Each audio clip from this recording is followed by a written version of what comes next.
Good evening, and welcome to the live stream of our midweek service here at Calvary Baptist Church. I'm Tim Smith, pastor of the church. So glad to have you with us, and those that are in the auditorium with us as well.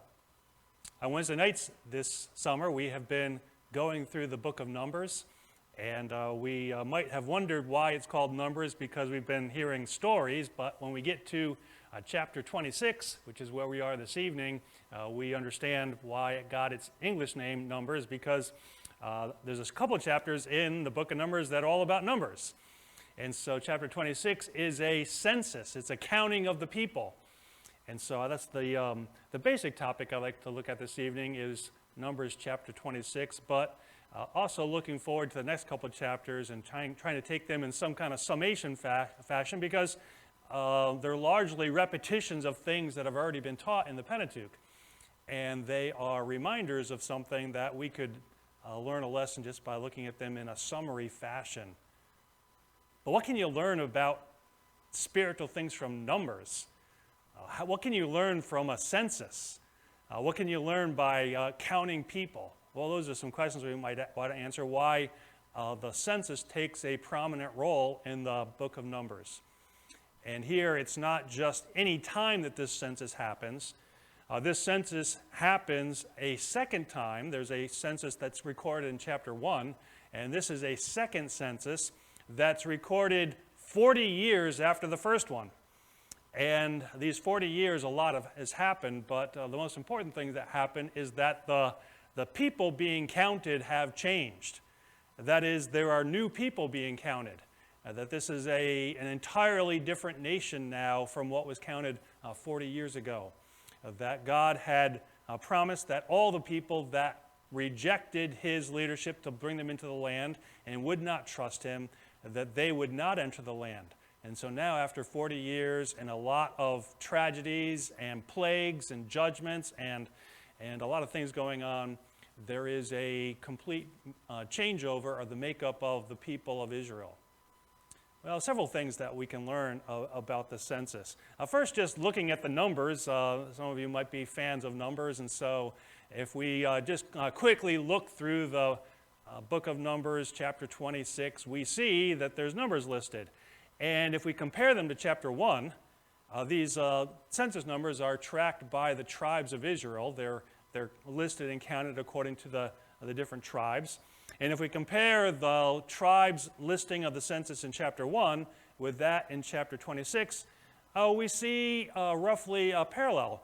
And if you add up all the numbers between them, which the author does for us, he counts them for us, that we find in Numbers chapter 1 that there were 603,550 Israelites above the age of 20.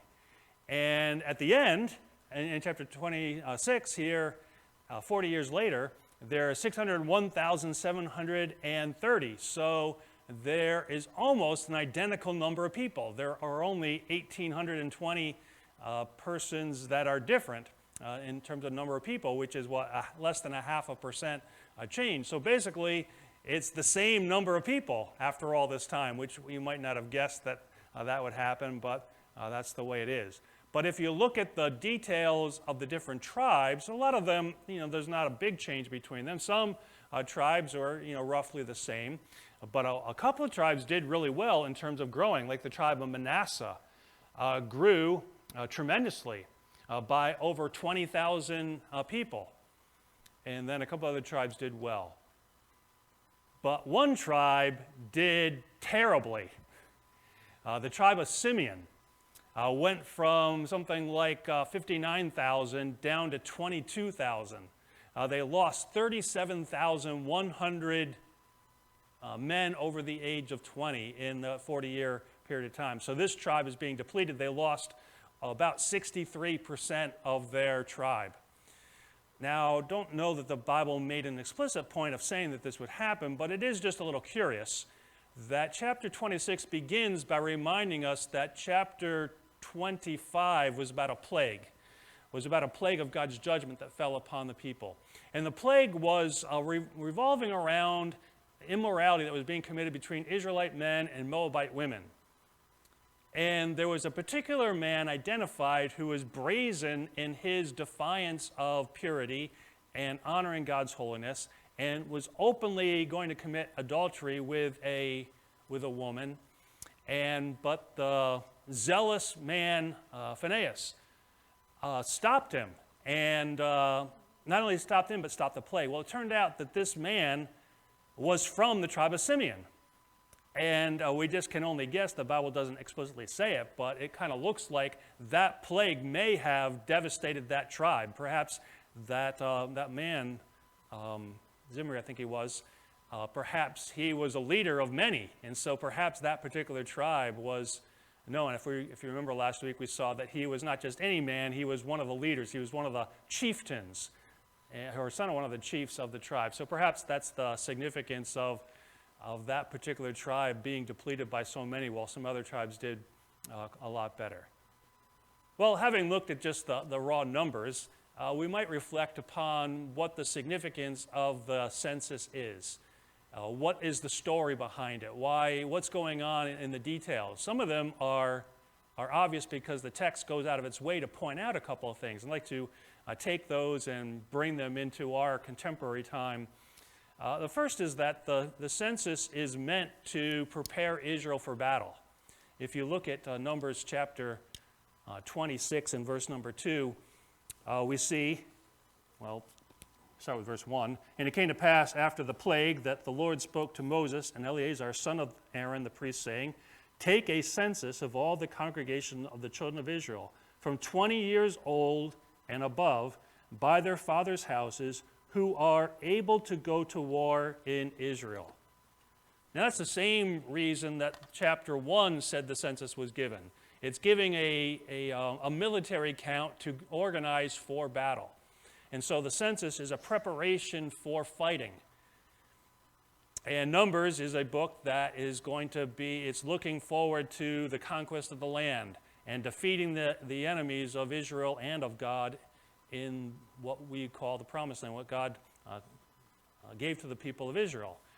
And so it reminds us that the census is about fighting. It is a good reminder that believing in God involves a call to arms. It involves a call to prepare for battle, to see ourselves as perhaps not just spectators or fans or vacationers or counselees or whatever terminology we might think of ourselves. One of the most important categories is that we are to be warriors. Israel was to prepare itself for battle. And so the census reminds us that we are also a part of God's grand fight against his enemy. And so part of what we do in church and part of the Christian life is to prepare ourselves for battle. The census reminds us of that important part. Second thing we find in verse number 4, if you look at Numbers 26 and verse 4, take a census of the people from 20 years old and above, just as the Lord commanded Moses and the children of Israel who came out of the land of Egypt. So now we're reminded of Israel's origin, and the census was originally the first people who experienced God's delivering power out of Egypt. Now the new census returns to that thought, that even though it's 40 years later and a whole generation later, there's something that reminds us that they're still the same people, that it's still identified as the same people who depend upon the same works of God, is that God is calling Israel to identify itself as the people who came out of Egypt. He's going to say that again and again throughout the Bible and throughout the rest of the book of Numbers and into Deuteronomy. God's people are the people that God delivered from Egypt. Well, now there's no one left except a couple of leaders, Moses and Joshua and Caleb, who were there. But they're still identified as that people. And God's people are always identified by their connection to God's past works, God's mighty power. And so every generation, no matter how fresh and new it is, still lives by the great works of God. Israel was always defined, no matter how many generations or hundreds of years or even 1,000 years later, the Jews still identify themselves by Passover, by a reenactment, by a remembering of those events. So we also, as Christians, see ourselves not just as new and fresh and a people never defined before, but rather we are connected to the early disciples. And their remembrance of the Lord at their Lord's table, we remember also identifying ourselves with those great past works of God. And so we plow forward in time to new things, new challenges, new situations, new dependence upon God. But we do so with an old faith, with a faith rooted in things that happened long ago but were in God's plan for all time. A third thing you see about the purpose of the census is found right at the end of the chapter, after the recording of all the numbers and the names of the tribes. We hear this at the very end. In Numbers chapter 26, verse 63, "These are those who were numbered by Moses and Eleazar the priest, who numbered the children of Israel in the plains of Moab by the Jordan, across from Jericho. But among these there was not a man of those who were numbered by Moses and Aaron the priest when they numbered the children of Israel in the wilderness of Sinai. For the Lord had said of them, they shall surely die in the wilderness. So there was not a man left of them, except Caleb the son of Jephunneh and Joshua the son of Nun." So in other words, one of the purposes of the census, to make sure nobody lived through this period of time. It's to count them to make sure God's desire was fulfilled. That all those that did not live by faith were going to perish.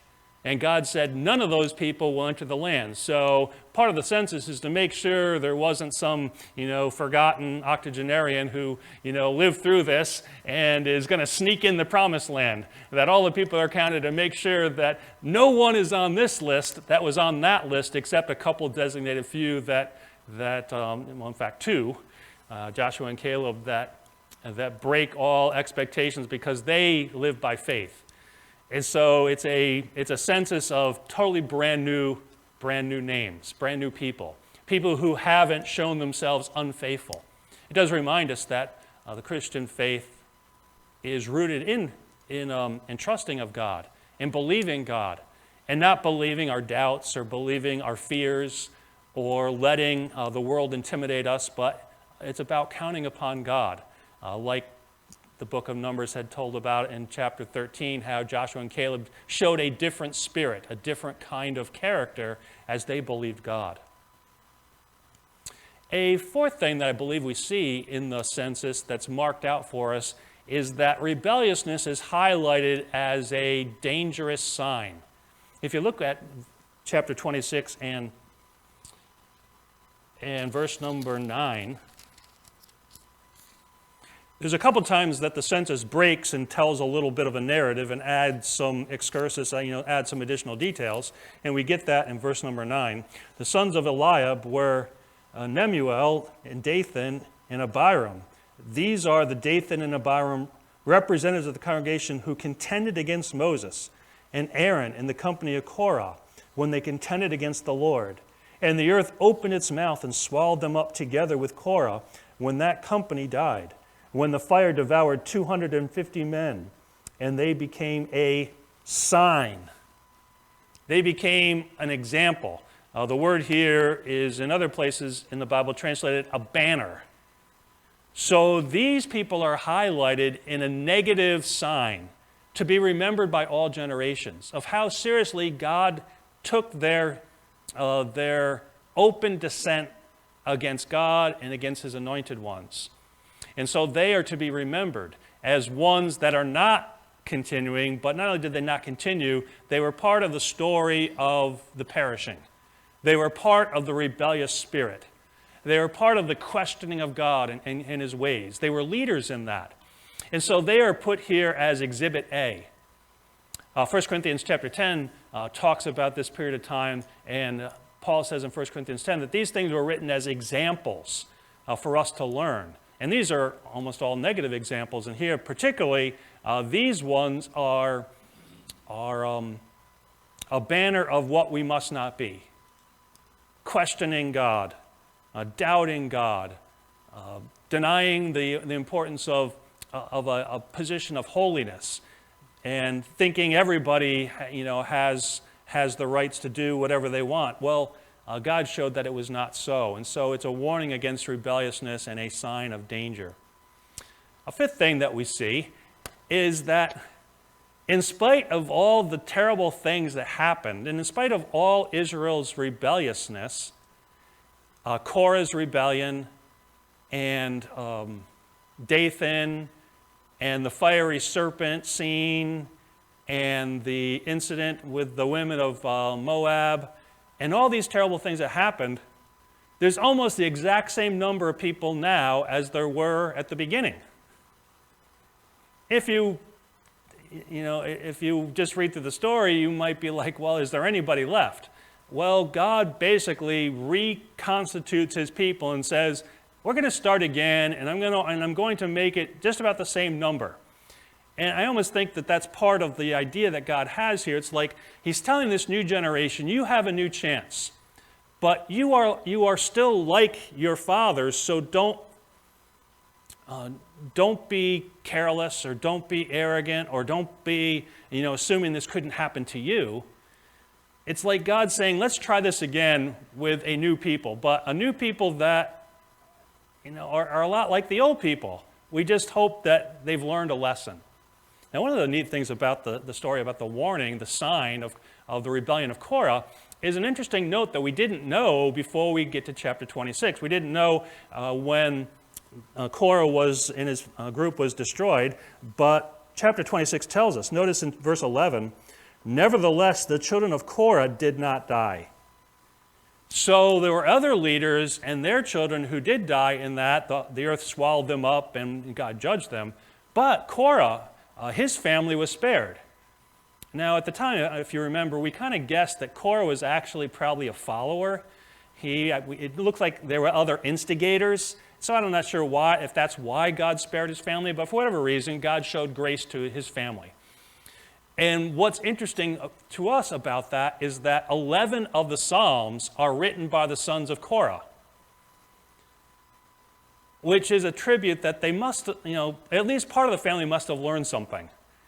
If they went on to be profitable, kind of like John Mark in the New Testament, who at one time left Paul in the lurch on the missions trip and came back and was obviously afraid, and Paul was kind of angry about it, and Barnabas and he split over it. And later, John Mark writes one of the Gospels. And so the sons of Korah are kind of that tribute too, that God has given this family a second chance. And his faithfulness has triumphed over the faithlessness of their father. Now that's a great promise, because of course we're affected by the decisions of our parents, and it's inevitable that we have a negative influence from that kind of thing. But here, God, in his faithfulness, in this particular family of Korah, but also in the whole nation, spares the nation even though there was incredible faithlessness. So it's a hopeful story. And Numbers has a lot of negative, kind of depressing stories in it, but in the end, it has an optimistic tone because of the faithfulness of God. That God does not allow his plan to be defeated, that he keeps his people going, and not because of their own goodness, but because of his grace and faithfulness. Another reason that the census is given is that they are on the verge of the promised land, and when they get into the promised land, they're going to need to divide up the land and by tribes. And the Numbers tells us that the census is taken so they can figure out how big a piece of land to give to each part of it. So if you look at Numbers chapter 26 and verse number 53, to these the land shall be divided as an inheritance according to the number of names. To a large tribe you shall give a larger inheritance, and to a small tribe you shall give a smaller inheritance. Each shall be given its inheritance according to those who were numbered of them. But the land shall be divided by lot. They shall inherit according to the names of the tribes of their fathers.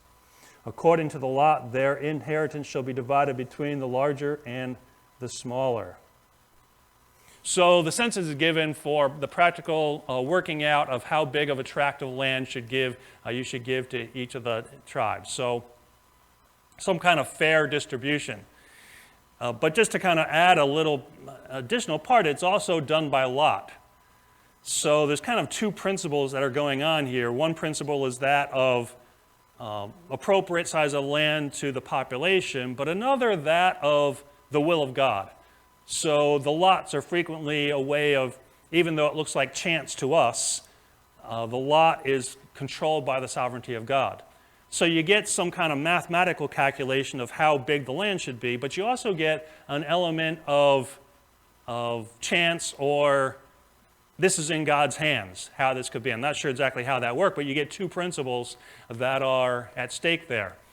So on the one hand, trying to be fair, trying to give appropriate usable land to the right number of people, so you don't have hundreds of thousands of people living on a postage stamp size property, or you don't have a few people scattered over tens of thousands of acres of useful land. So there's that kind of fairness. But there's also the principle of the sovereignty of God, that he decides things.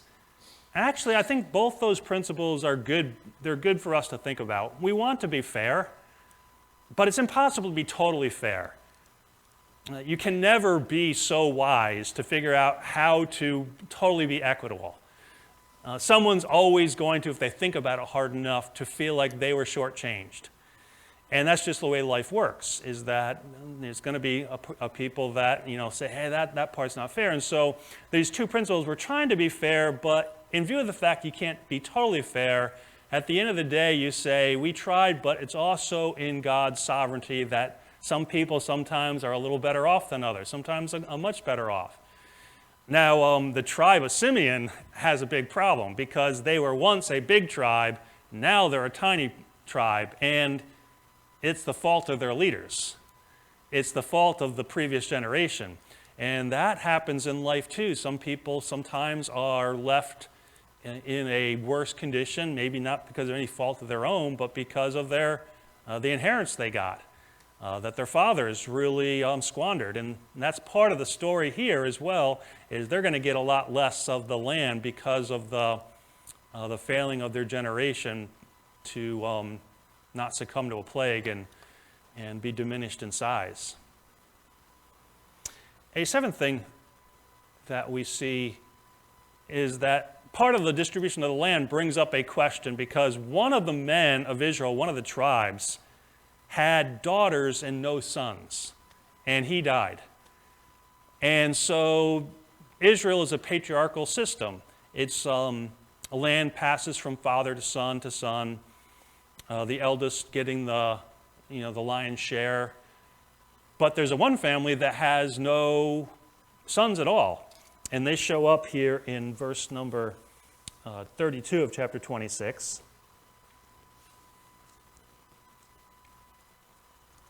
Or verse 33, now Zelophehad, the son of Hepher, had no sons but daughters, and the names of the daughters of Zelophehad were Mahlah, Noah, Aglah, Milcah, and Tirzah. Now, that's not really commented about them, but it's just kind of when we read the census, we're like, wait a second, what about this father, this clan that has no sons? What's going to happen to them? So chapter 27, the first 11 verses of chapter 27 are devoted to that question. And essentially, if I could sum up the first 11 verses of chapter 27, God says, if there is a family with no men, it goes to the women. And it's a way of saying women count too. Now, normally, women are to be brought under the wing of their husband, their father, and then their husband, and they're to be taken care of. And so it's easy to overlook the women because we don't always see the details, but that's what's going on. When Adam is given Eve, she becomes one flesh with him. And so what's true of him becomes hers as well. You note that in the Abraham-Sarah story, where Abraham is given the promises, and we might think, well, Abraham could have a child by whoever he wants. But when they try that, it doesn't work. God says that Hagar is not. She's not the wife. She's not Abraham. where Sarah is one flesh with Abraham. And so you see that honoring of the women, even though they aren't always mentioned as part of that, God clarifies here is that, yes, the daughters count too. And so give the inheritance that would have gone to the responsibility of the son, give it to the daughters because God cares about them. And the bigger principle here as well is God cares about family units. One of the struggles an experiment that America's trying is just like individualism. We can only think about individuals and that families, maybe you could disregard them. Well, we're not really believe that, but sometimes we act like it. Well, the Bible is kind of rooted in the concept of family and that inheritance and that caring about wives and children. That's part of the Zelophehad's story, his daughters, is that he's caring about the family because God makes a principle that the land always is going to belong to this family. Through generation after generation, every 50 years, it's going to return. Even if they go into debt, they have to sell the land. After 50 years, they get the land back. So a way to preserve the family units through time. The eighth thing that we see is the reference to the failing of Moses.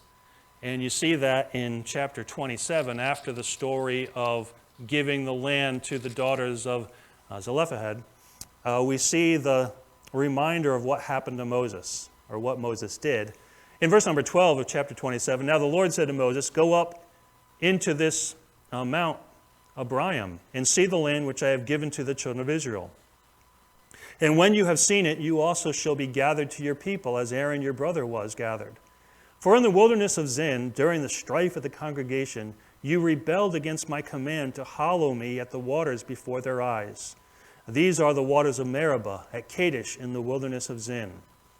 So we already knew this story, but now we're reminded because this story is about a new beginning. The census is about a fresh start, and Moses is not going to be part of the fresh start. He gets to count them, and in a way the counting is part of his pain. It's like counting all the people that he's not going to lead into the promised land. And so God now says, okay, I'll let you look at the land from a distance, come up into this mountain, but remember what happened. You feared yourself and the people more than you hallowed me.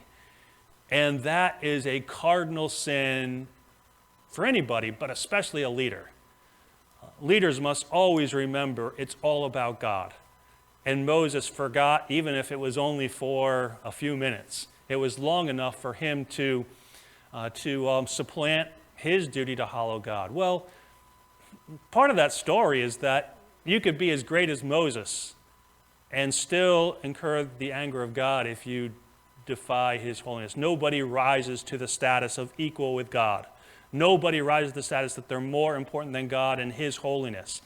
And so the Numbers story reminds us of it wasn't just all the people, but in some respects they brought Moses down, but he did it of his own volition too. They encouraged it and he followed them. And so that reminds us of the importance of setting apart God as totally the center of attention and the one by whom we give ultimate respect, even at the cost of our own convenience and hurt feelings. And so that brings up the case, well, who's going to lead the people? And so the rest of chapter 27 talks about the commissioning of Moses' successor. So verse 15, then Moses spoke to the Lord, saying, let the Lord, the God of spirits of all flesh, set a man over the congregation, who may go out before them and go in before them, who may lead them out and bring them in, that the congregation of the Lord may not be like sheep which have no shepherd. And the Lord said to Moses, take Joshua, the son of Nun, with you, a man in whom the Spirit is the Spirit, and lay your hand on him.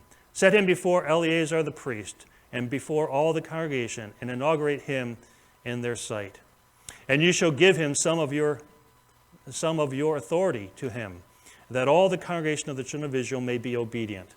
So there's this passing on of authority, of the leadership, recognizing the people need leadership, and they need godly leadership. They need someone set apart for God, someone whose the Spirit is dwelling. And Moses has been a great man, but he's only, I hate to use the word only in terms of Moses, because there's hardly been anyone like him. But still, he's replaceable. And he is going to be replaced by the next man who's going to be God-centered, who is going to be leading the people and is able to do what Moses was forbidden to do, take the people into the land. So leadership is so critical. We always are looking for leaders. A new generation needs new leaders. But leaders tap into the story of the ages. They're not just new, they're also old in the terms that they're connected to this old story and these old principles. And so Joshua has already proved himself to be a very faithful assistant to Moses. And so it's a promising start. So that the mixture of new leadership, but leadership that's also connected into old ways, is part of the Numbers census story. And finally, if I could just, in a word, sum up chapters 28 and 29, which are basically records of the feasts of Israel, and a reminder of the 7 feasts, the 4 spring feasts, and the 3 fall feasts, and some protocol about following these feasts. And these things have already been taught in the book of Leviticus, and some of it in Exodus, but most of it in Leviticus. So it's repetition in some respects. But I think the point is, then this generation, were you listening when somebody read Leviticus? My daughter was talking about a roommate. That wasn't her roommate, another roommate that found her friend's argument more interesting than the book of Leviticus. Well, that's probably true for a number of people, that they aren't always paying attention when, especially Leviticus, which has some more challenging things, and it has some details in it that you can get lost in. Well, they're repeated here because they are really important. The feasts are important, and maybe the way we should put it is that worship is important. And not just important, it is the priority. It is the thing that is the top of our agenda. It's the first thing on the calendar. It's the thing that has to be done. It's the thing that can't have some other thing that pushes it out of the way. It's to be revered. And so we have to honor the Lord in worship. We get busy, we get distracted, we get worried, and all those things start trying to vie for our time. And the Feast of Israel would always remind them is that there's nothing more important than declaring the worth of God, and then bowing before Him, honoring these feasts and festivals, putting aside work, obviously for rest, but also for the orientation of one's soul.